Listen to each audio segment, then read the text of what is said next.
want to actually see what I'm doing.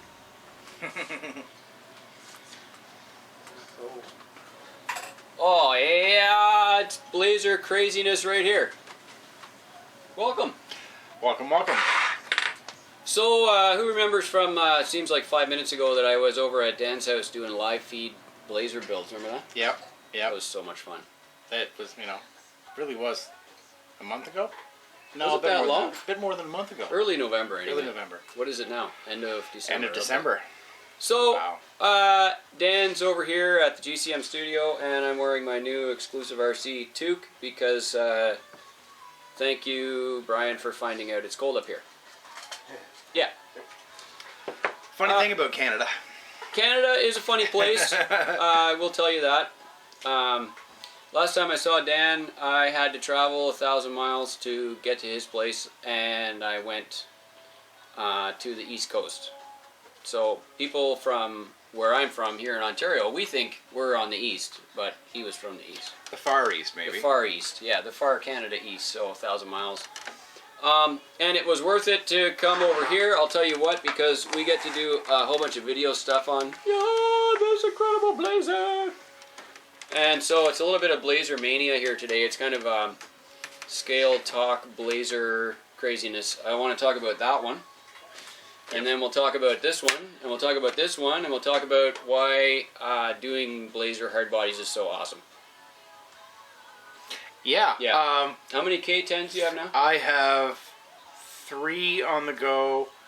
I have a total of 5 Blazer bodies chopped up, 6 Blazer bodies chopped up into pieces. Yeah. It all started with the lowly K5, and then I decided I absolutely had to have a K10 short box. Yeah. And then, well, I got looking at them with the topper off of it, which was like Chris's there, and it looked good, but it just wasn't right. And then I sort of accidentally downloaded a PDF version of the '77 General Motors truck shop specification manual and found out all the wheelbases and all the dimensions for everything, and that just sent me off. I made the K10, which has the proper length box, and then I decided I wanted a K30, which is the 1-ton dually, and mine of course is a crew cab long box, so yeah, you know, that it added 2 inches to the front of the bed here. It added ½ an inch to the back of the bed there. Crazy. And then, of course, doubled the cab length. And yeah, it's a work in progress. But yeah, I'm addicted to the Chevy trucks. I'm kind of addicted to this Hardbody thing now. That seems to be where I'm directing all my attention. And don't get me wrong, I love my Fords. Like, I'm a Ford freak. I'm a Jeep guy. Except, basically, at this point, the only real hardbody Bronco goodness I can find, actually there isn't any.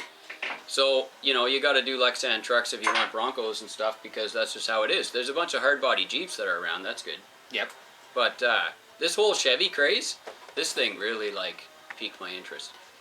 And you know what? It's a really good rendition, too. It's nice. This basic body style was what General Motors had from '73 all the way up to '91 was the last year for this body style for suburban Blazer and 1-ton trucks. So with a little bit of creativity, this thing can be anything from a '73 all the way up to right about '80. And then I think you could probably get away with putting the Viterra Ascender Blazer grill. I think you could fit into one of these, and then the possibilities are endless. You can go right up to '91. So if you have one of these trucks, if you're lucky enough, you could make a rendition of your 1-to-1 vehicle. So I know I kind of cheated here. You got me the High Sierra badging that I'm using on mine Blazer here, which is, I don't know. That's not really correct, is it? I mean, well, that would be correct for GMC, and that's a Chevy. And 2500 series, you probably wouldn't have got a Blazer in a 2500 series, but it looks cool, and it's kind of one of those little details that makes it stand out and go, hey, I've seen those before. Well, maybe it's a fender I stole. Yep. And junkyard parts. Yeah, junkyard parts. And I kind of, actually, this is kind of the theme of this, right? So this is my old Baja truck racer, you know what I mean? And I did like the non-weathered side on this side. And then I did the weathered up side here with the primer door bottom and stuff. So I'm kind of going for that junkyard pieced together kind of a truck sort of a theme on that one. Where this one probably will be in another couple of years because it is about to completely rot out. The body mounts are sagging. Yeah, a little bit. Yeah, it needs a spring lift. Yeah, it's got some holes in the floor and yeah, pretty soon the roof's gonna cave in. It's got a pretty clapped out old 350 under the hood. You know, it's nothing fancy like Chris's, but well, I should say clapped out but gorgeous. Where did you get this motor? This came from rc-crawler.it. Yes, Pepe, sir. as we know him in Italy. And nice motor. it took a lot of work to get it in there, and a ton of little scale details, but it's nice. It's I like it. it's cost effective. Let's put it that way. So and we're building all these on a CMAX chassis. Yep. So of course that means there's opportunity for full engine bay. There's lots and lots of room underneath these gigantic Chevy bodies, just like the real one. Yep. So I'm using the GCM printed V8. You've got Pepe's rc-crawler.it V8. The RC 4-wheel drive one will go in just the same. Yeah. This is not a Chevy engine, but I've got the exclusive RC Coyote V8 here too, which is a Ford 5-liter block. So that's going to go in my new Bronco build. I mean, there's these 3D printed motor crazes just everywhere now, so you can kind of pick one that you think is going to work and go with it. Yep. I already have plans for my K30. I wanted to find a big block for it. Yeah. But I really think I'm going to do one of the current popular motor swaps, and that is a straight 6 Cummins diesel. Aha! So I think I'm going to use the GCM 3D printed straight inline 6. That's a good idea. And I'm going to steal some ideas from RC Everyday, Josh Dutton. Yes. He's got a really nice scale-looking Cummins diesel ready for one of his street nice rods. And scale-looking everything. yeah. Yeah. I think I can take some cues from him and make a Cummins swapped K30 and have some fun with that. I had a serious thought about taking the GCM V8 printed motor and turning it into a diesel, a GM diesel. Yep. Because that wouldn't be a whole lot of work either. It wouldn't be a lot of work. I could probably just make an upper manifold for it. Yep. And the rest of it's pretty much a 6-liter, isn't it? Yeah. It shouldn't be that hard to put that together. What were they? They were a lumpy old, naturally aspirated 6.2 diesel, and then they had a 6.5 turbo diesel in these trucks, I think. Ooh. I think. Never had a whole lot of power, but they they rattled along for a while. Yeah, they rattled really loud too. I remember that. Inside the cab and out. Yeah. So I like what you've done here with these tiny tires too. This is officially tiny tire. Yeah. I don't think you can buy a smaller tire for scale. I don't think you can either. I had them kicking around. I was playing around with 155 and 1.7 tires on the other K trucks in the fleet. And then I looked over the shelf and saw these tiny little 155 RC 4-wheel drive. What are they? Mickey Thompson Baja MTZs. MTZ, yeah. I like these a lot. That's the Canadian in me, right? Z. Yeah. So they're smaller than 3.5 inches tall. So these are a tiny, tiny, tiny tire. They're really small. They look like a stock. They look great. That's the way the truck looked, from the factory. This truck would have had what, 30-inch tires on it, 29.5-inch or 30-inch tires on it. Yeah. I remember back when I had K5s, I had 33s and they looked big, and I had 35s which looked massive. So these kind of look like it did when it was stock. And, yeah. Yep. So what scale is this body actually around? Are we in the 1.9 area? We are, you're just over 1.9. If you take the actual wheelbase for a square body Blazer, which is 106.5 inches, I believe. Yeah. And convert that using, or divide it by the wheelbase of the Trailfinder 2, which is 11.3. I think it's 11.3. 11.3. That's what I use for my basis anyway, and that works out to 1.94 and change. So 1.9.5 scale, 1.95 scale. So that means this tire, if it's measuring in at like 3.35 or something, then you're running like a 29, 30-inch tire. Yep. And a 15-inch wheel. Yep. I mean, that's pretty much legit for the scale of the truck. It is. And you know, 1.7s and 1.9s, a dark-colored 1.9 wheel, it passes. You know, it doesn't look out of place at all. Actually. It really doesn't look out of place at all, especially if you're not doing, you know, a hard body on one of these. If you're doing a Toyota or a Land Rover, they have huge wheel arches. Exactly, actually. And those things would have had, you know, or could have had a 16-inch steel wheel. You know, they weren't limited to 14s and 15s that these trucks had. Yeah. So they look the part. I can hardly imagine one of these with a 14-inch wheel. Oh, it'd be hideous. My 75 Torino had a 400 in it and a 14-inch wheel. And the tire was just like this huge balloon that was growing on the tiny little rim. Yeah. Yeah, it was funny looking. Yeah. Nice. This is a nice build. I like this a lot. I kind of fell in love with this thing over at your place in Halifax. There's some pictures up. I took a bunch of pictures for GCM Racing website and stuff when we were doing the videos just of this. I had a lot of fun with this. There's some things I would do differently if I were to do it over again. I would have changed the paint scheme so that the white followed up to the top of the cab. Yeah, I've seen that. It's pretty common, eh? I've seen that where they somehow masked it off right here at the factory. And that's basically, that would have been the two-tone deluxe, whereas this would have been plain two-tone, so it doesn't bother me a whole lot. Some stuff that you can't really see, doesn't show up that well on camera, is the top of the cab is weathered. Hopefully that'll show up. Oh yeah, totally. That's great. So the toppers were fiberglass, right? And I remember having my own K5s. Every time I took the caps off them, I got covered in fiberglass peach fuzz, and it was horrible. Yeah. So you did something here that I've rarely seen, which is get a back seat in it. Yep. Yeah, I got to show this off because just reach in and pull it right out. And this is my favorite mounting trick too. Look at that thing.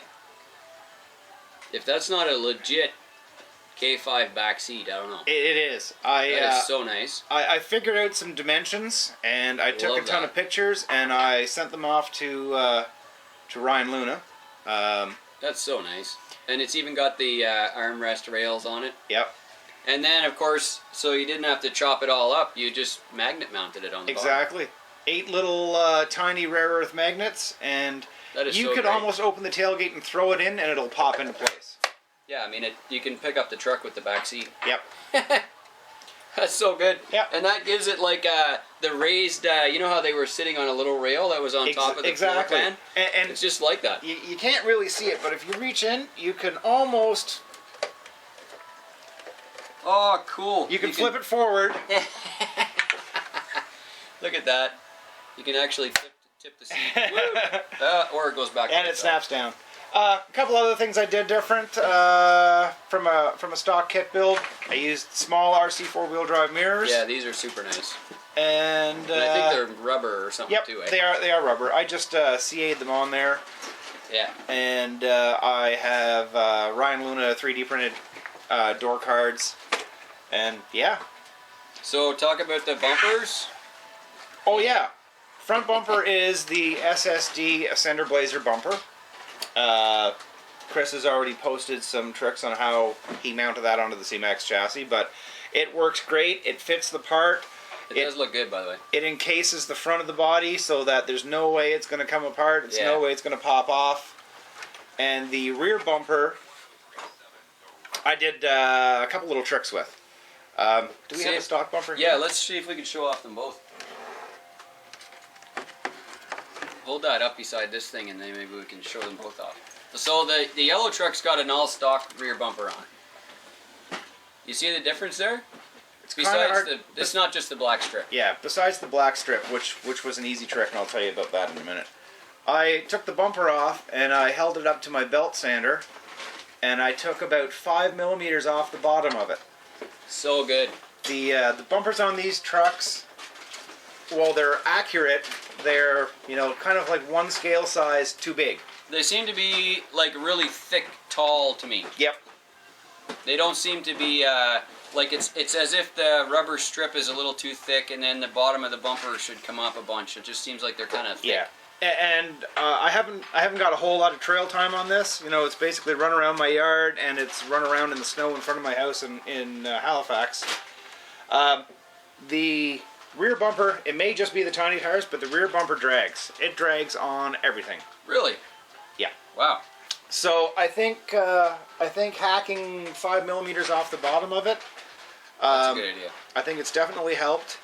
It's definitely improved the scale of it, and I agree with that too. yeah, I was trying to play around with what I should use to paint the rub strip, and I'd seen a bunch of other people use some satin paint and matte paint, and while I really like that idea because it's really fitting towards this beat up old truck, I had liquid electrical tape sitting on the table in front of me, and I thought, what the heck?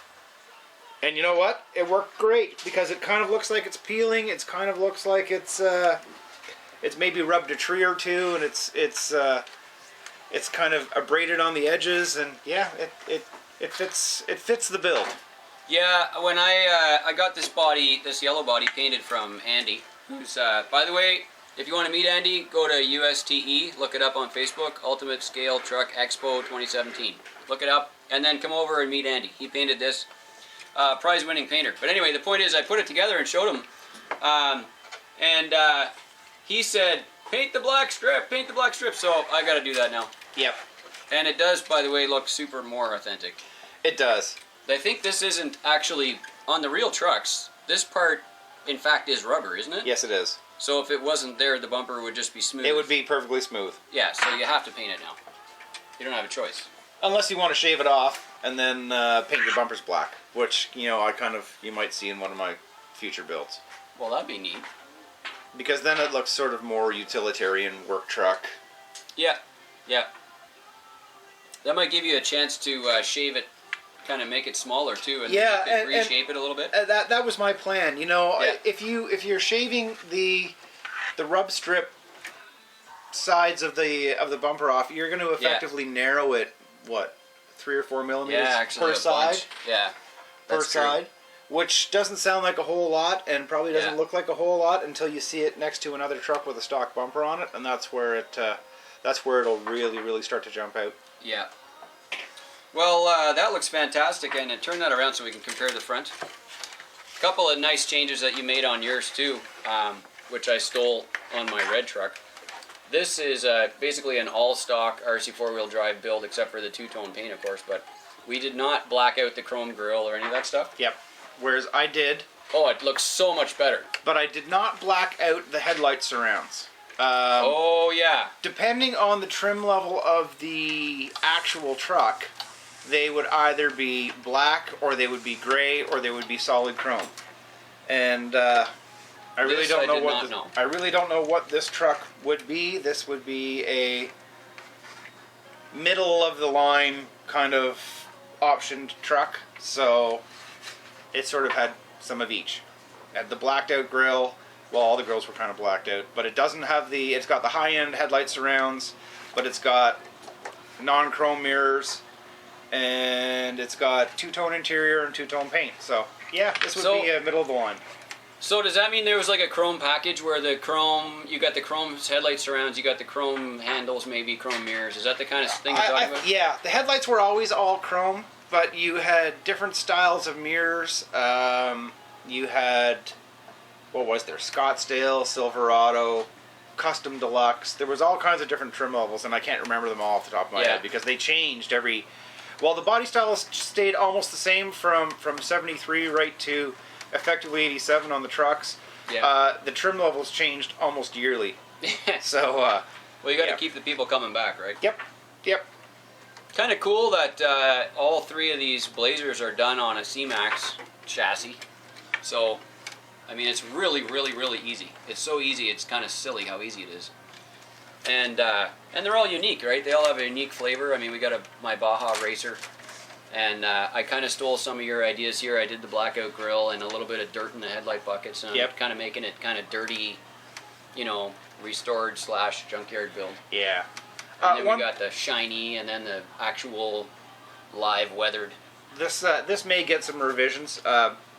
I'm up visiting from Nova Scotia, of course, and I'm visiting my parents as well. My father is an avid model railroader, and he's got some pretty cool grain of wheat incandescent bulbs. Yes, Dana's used those before. And let me see if I can flick this on here for a second. Where's my switch? I really want to lose the ultra bright HID looking headlights. Yeah. And throw some grain of wheat incandescent bulbs in there. I'm just worried about how warm they'll get. They do get hot. So Dana put them in his Vatera K5, and of course there's 4 light bulbs in the front, and he dimmed the voltage down as much as he could too, and it still gets warm. Yep. So beware of that for sure. But the look of them, especially in doing camera work and video work, Yeah. the look of the light bulb is so legit. It's crazy how well it shows up. I tried a bunch of different tricks. Of course, I have lens paint, and that's what I used. I used the nice Tamiya proper amber lens paint on the side markers. Cool. On one of the other K builds, I dipped the headlights in that, and it dimmed them down a little bit. It kind of looks like it would be something weird and European, and has an orange tint to the light when it's turned off. But yeah, it didn't do the look that I wanted to. It helped, but it didn't make it as nice as I wanted it to. Yeah, I think the lighting is kind of a big deal. I don't really know what I'm going to do for lighting on my K5 Blazer, I should say my Baja truck, because I think I might just put like an actual, like, you know, KC lights, kind of a light off-roadish light bar on it, and I'm using that for the tail lights on it as well, so it's not going to be like legitimately stock looking. You know, it's pretty sweet. Yeah. Yeah, nicely done. I'm really impressed at how much flex you actually get out of a leaf sprung truck. That's so underrated. You know that? It really is, and you don't need 90 degrees of articulation to actually crawl a truck. But in terms of wanting to be scale, yeah, this works. It does. How did we do actually. That would be about as far as you could get this thing, and it's pretty much got all 4 wheels still planted. Show off this side, because the tire tuck is just bonkers. We'll switch it around. There we go. Can you see that? That's so awesome. I remember wheeling the guts out of my own K5s, and yeah, that's pretty much what it looked like. Yeah. Now mine was, of course, you know, the back tire was ripping what was left of the rotted wheel wells off. So yeah, we called them self-clearancing. Nice. You made a couple of nice interior changes that I really like. You've got Ryan Luna's door panels there. Yep. And of course, this hardbody comes with, seems like, everything but the door panels. Yeah. So that's easy. The other big change, and I'm sure everyone knows about it by now, is the dashboard is mounted very, very, very low. Yeah. My driver figure is a Sam Fisher, and he's a little bit too big for this build, but he fits in there. Yep. I raised the dash probably a good 3/4, inch, yeah. half inch, 3/4 of an inch. Yeah. That helps a lot. My dash is also fully backlit and the gauges light up. Amazing. I had to build a rubber back for the dash because it basically fits all the way up and touches the base of the windshield the same way it would on a 1.1 truck. Yeah. So you've got to do something to block that light from coming through. Anyway, that all worked out, and I played around with the interior a bit. Once I had the driver figure in there, I realized that the stock steering column wouldn't do. Yeah. It needed a drastic extension to bring the wheel out to where the driver could reach it, and it worked out. It worked out. I've got I've got a nice little CB radio in there from Crawler Concepts. So you used the floor pan and the seats from the Blazer. Yes, everything on the interior except for the rear seat and the door panels is bone stock RC 4-wheel drive. Yeah. To fit it down over the CMAX chassis, 2 very small slots have to be cut just to fit over the frame rail to drop it down. If you want to run really big tires, you could probably get away with not doing that because you could almost have a bit of a body lift. But yeah, that's what Bert did actually on his build. He lifted the body up off the rails, So it's got like what kind of looks like a 3-inch body lift, you know. Yep. And then he's got quite a bit more room in the wheel wells and stuff too. So. Yeah. My plan is also to mount the topper on rare earth magnets as well, so I can literally pop it off when I'm out on the trail. That'd be sweet. Because I'm going to load the back of this thing with scale accessories. I've got a Corona case and old booster cables, and I've got a bunch of other RC 4-wheel drive stuff. You know, I've got the fancy ARB fridge freezer cooler, but I think that might be reserved for future builds. Pretty sweet. This is the beat up truck, so it's the tiny tire wonder. Yep. So I've got an all-stock interior in this Blazer as well, and then I'm taking a complete departure from the interior pan with that. You pass me that gauge set there. So the most epic thing that I think I've seen yet in available for race setups is the exclusive RC cockpit. Okay, this is the racing cockpit. It comes all pre-lit, full of LEDs. And it's designed for the setup in the, I guess, what do you call those monster trucks? The Grave digger and all that stuff. There's a name I'm missing for that. But anyway, this is the cockpit that ERC has designed specifically for those. And because I'm building a Baja off-road Blazer, basically just a race truck, I'm going to reuse his racing cockpit interior and put it in my Baja truck. So that's kind of where I'm going with that, and it'll be all checker plate inside. So no stock interior for me. Just all lit up awesome stuff. Can't wait. What else have you got? Where did this seat come from? Oh, I'm pretty sure that's an RC 4-wheel drive seat. They used to sell these one-piece molded rubber seats. You could get them in blue and red. I remember when these were for sale years ago. And I'm going to use one of these racing seats for my Blazer. Actually, the size is really good. It's pretty much like a bang-on proper size. So now I've got to go to all the toy stores and try to find myself a driver that would kind of fit the part. Yeah. Very cool. Yeah, the one thing I haven't done yet is I haven't made seat belts. I'd probably have to do a fair amount more interior work to make it right, because the seat belts in these trucks would have had a shoulder harness. Oh yeah. So is the shoulder harness in the seat? No, the shoulder harness would be right on the pillar. Yeah, it is on the pillar. Yeah, it would be right on the pillar. I'm trying to remember how they were in my trucks. I had a 73, which was a full convertible from the windshield back, and it was kind of cool. And it had a factory roll bar, and I am pretty sure that the shoulder anchor for that was up on the roll bar. That's going way back though. Cool. Yeah. Lots of stuff to do still. I still need to make little reflective pieces for the back side of the mirrors, but oh, it never ends. That's why it's a good hobby. Yeah. So even if you get it painted by somebody else, you still end up with a truck like this that requires another, I don't know, I think we already put 20 hours into it, eh? Yeah, yeah. Yeah, I think it took Steven like 2 days to put this together. So, yeah. Are you going to attempt to cut out the windows, the side windows and that, or are you just going to do all stock? Well, this is our show truck. Basically, we built this to show off at Ultimate Scale Truck Expo, so we're going to build this just for that. You know, there's no drive shafts on it or anything, and the reason why there's no drive shafts is because if it won't move, then I can't drive it.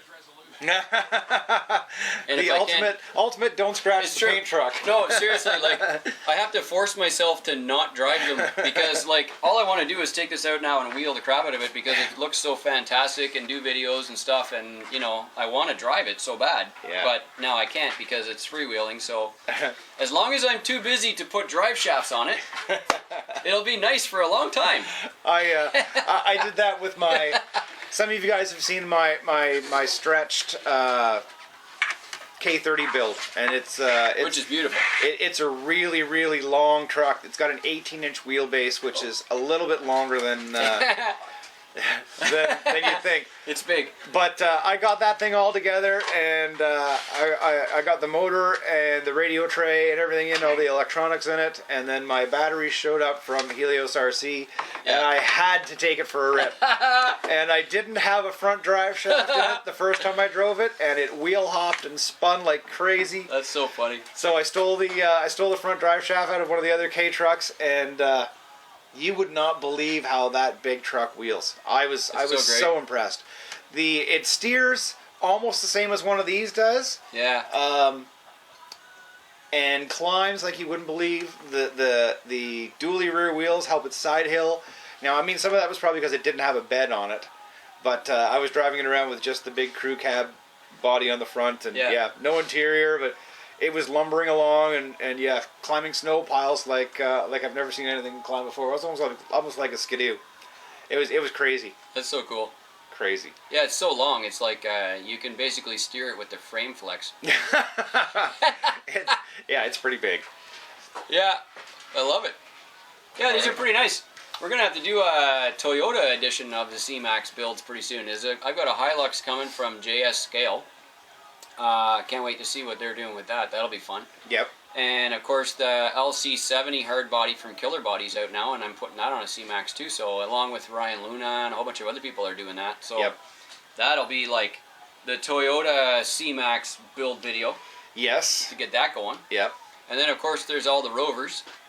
Oh, the D110. Yeah, the Team Raffi Co. bodies. They are changing the game for scale trucks. Isn't that amazing how it's like the modeling side of the hobby has pushed like right in full force into the RC side. Yeah. You know? And there's now people just won't tolerate anything less. You know, than it almost makes really me want to start. Makes me want to start static modeling again, but I know. Now I can combine the two, and then it just makes everything perfect. Yeah, you can do that by not putting drive shafts in. If you leave the drive shafts out, you have a really nice static model for a while.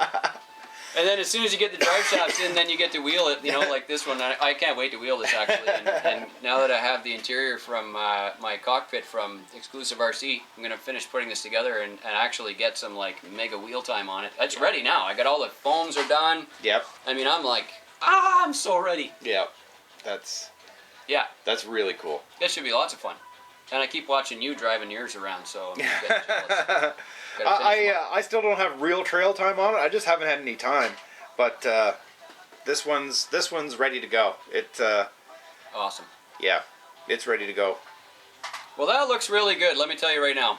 I didn't think I was going to be such a happy Chevy guy, but these are really, really nice bodies, and they turn into great trucks. I knew I'd convert you. Good job. I'm in 100% now. Yeah. You got me with the Jeeps, I got you with the Chevys. There you go. Yeah, we've certainly had our fun with these. A big thank you to Dan from the GCM team for coming down. Thanks for having me.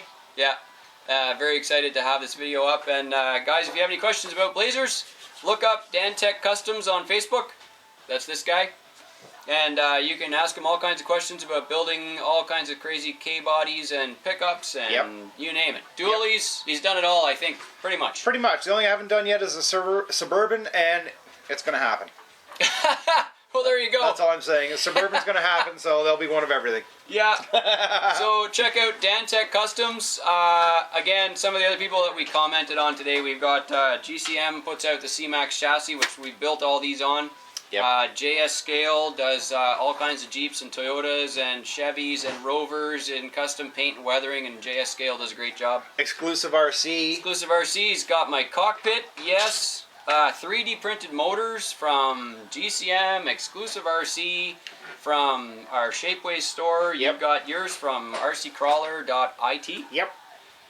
Check that out. Great, amazing looking motor from them. Who else have we got? Crawler Concepts, great scale interior pieces, phenomenal decals and stickers. Yep. Graphics, license plates. Yep. Can't wait to see all that up on this truck. I need a special plate for all of these. Yep, I'm going to need special plates too from a different country.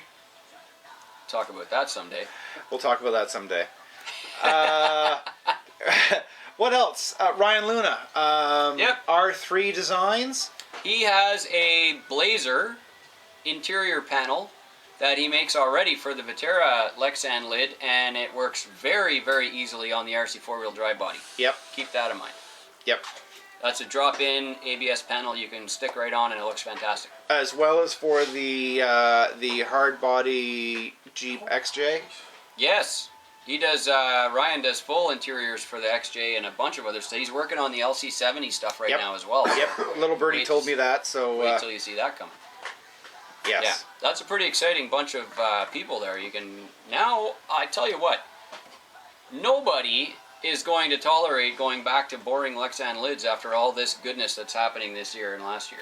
Yeah, and you know, now that there are Class 0 classes popping up all over the place. True.